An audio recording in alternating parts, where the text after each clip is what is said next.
I speak about my life and my experiences and my faith and my this, that, and the other in the way that I do, so that people would have an example of what it is to see someone actually, like, for real, doing the very best that they can, how they can with what they have, like, and being proud of what that is, even if it's not some high achieving social status, but a nice, quiet, private win, like those should carry the same amount of weight. But it seems like folks are attracted to the hoopla, and so then you find yourself talking yourself into doing things outside of yourself, and you find that those things are not for you, that lifestyle is not for you, that way of being is not for you. Then you realize, what if you just try this out? Because your inner dialogue is what was whooping you up the most. You heard some negative things, right? But it was like it was put on a record loop in your brain. You just kept looping and looping around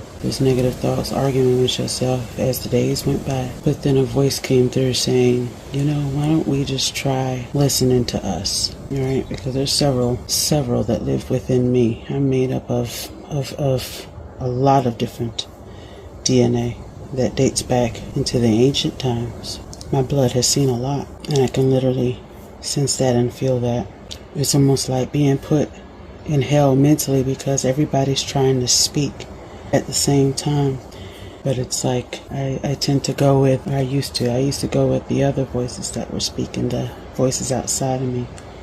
And I found myself in situations that weren't necessarily to my liking, right? And so that's what I'm saying, listening to the voices within. It's actually trying to lead you and guide you in the way that you should go.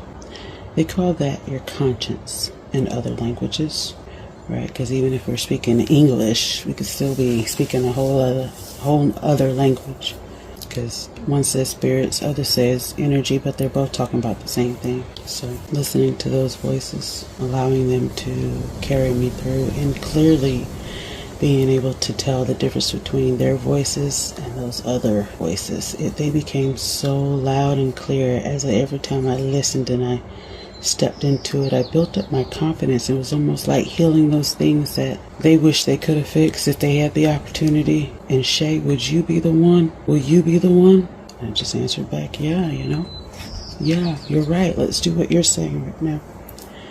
See, so this is how I've been able to obtain what I have. Plain and simple. I'm not trying to be some big time business person that has all this, that, and the other going on. I'm just out here doing me. Living life. Enjoying myself. Not because I have all these things. Because life is good. I have food, water, shelter, clothing, heat, air conditioning, my own business, sound mind, good enough body. I'm getting old. That thing be hurting sometimes. Lord have mercy. Getting old.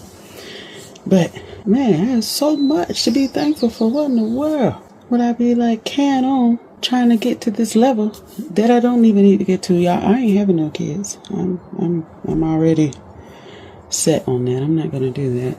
I decided that a long time ago when I was 14 in the 9th grade, watching the lady give birth on the video. I decided at that moment that it wasn't for me. Have you seen it? Do y'all see what happens? Oh my gosh.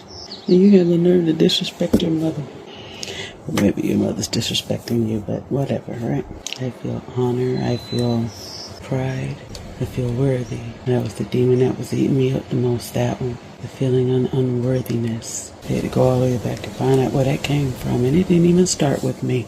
It didn't even start with my mother or her mother. We can keep going back for a good little while. Till I finally found her. And I never really cared how other people felt about me per se. I always felt like, because I'm a Virgo, I always felt like I'm giving you the best that I've got.